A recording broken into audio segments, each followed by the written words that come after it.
This musing is in response to a Facebook post this morning about a person that has placed themselves back under the conviction of the Lord, or the conviction of the Holy Spirit, and is trying to measure up to what is right or what is correct, right? And I wasn't initially going to make a musing about it. I was just going to make a written post about it, but maybe I should record this now to capture some of my impressions. This person is in a group, in a church, and what sometimes happens, especially if we're looking up to a person that dispenses, quote unquote, the wisdom of the Lord, right? What happens unconsciously and subconsciously is we look into their mirror. We look into the mirror of their life and their words, and we see something reflected back to us under the guise of this man of God, or this person representing the wisdom of the Lord, looks very happy. They have an energy about them that is more happy than my own. And sometimes, probably more often than sometimes, is that we take that reflection to see what is wrong with me, right? Why am I not as happy and fulfilled as this other person that is reflecting the combination of living for God and portraying seemingly this image of happiness? Why don't I have that? And this puts us under the unconscious pressure to conform, to change something, to try and attain this happiness that is being reflected. We don't look into our own mirror, we look in someone else's mirror, trying to match their happiness. That's not going to work, because you're trying to match someone else's vibration. You have to create your own vibration, and that requires that you tune into your own mirror, you tune into your own soul, you pay attention to your own inner child that is currently emanating unfulfilled frequencies of unfulfillment, and you're going to have to dig deeper into the subconscious. You can't just hope to change outwardly, to make outward changes and try to adopt this freedom and happiness from outside of you. This is all generated from within you, from your inner child.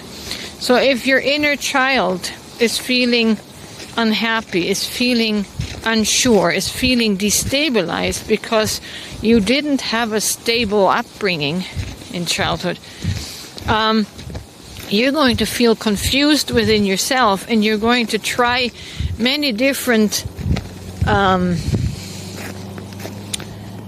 scenarios, many different equations to try to hit that sweet spot. But your happiness is not outside of yourself. Your happiness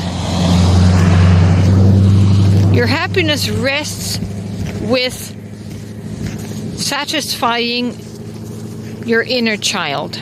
So you have to find out, what are these unmet psychological and emotional needs that you had to forego when you were a child, right? That's what you have to find out at the deep level of your soul. And once you can resolve that, and that is done by meeting your unmet emotional and psychological needs, by meeting that yourself. You have to change the way you believe about yourself, that you're a sinner, that you do things wrong, that you mess up. Those are just external manifestations of your insecurity inside. You feel unsure of yourself, and so you take the wisdom and the counsel and the opinions from other people that look more happy, right? They must have it right because their life is happy. It has nothing to do with what they're doing. It's all to do with your inner soul, your inner child.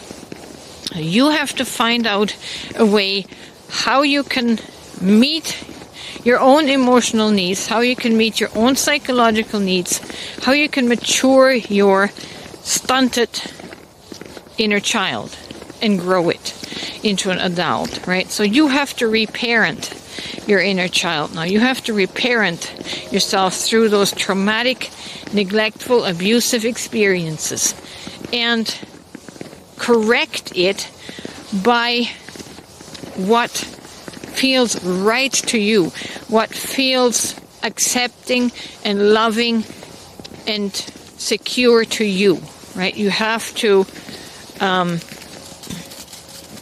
find your sweet spot. You can't orient by what everyone else is doing because their issues are different issues.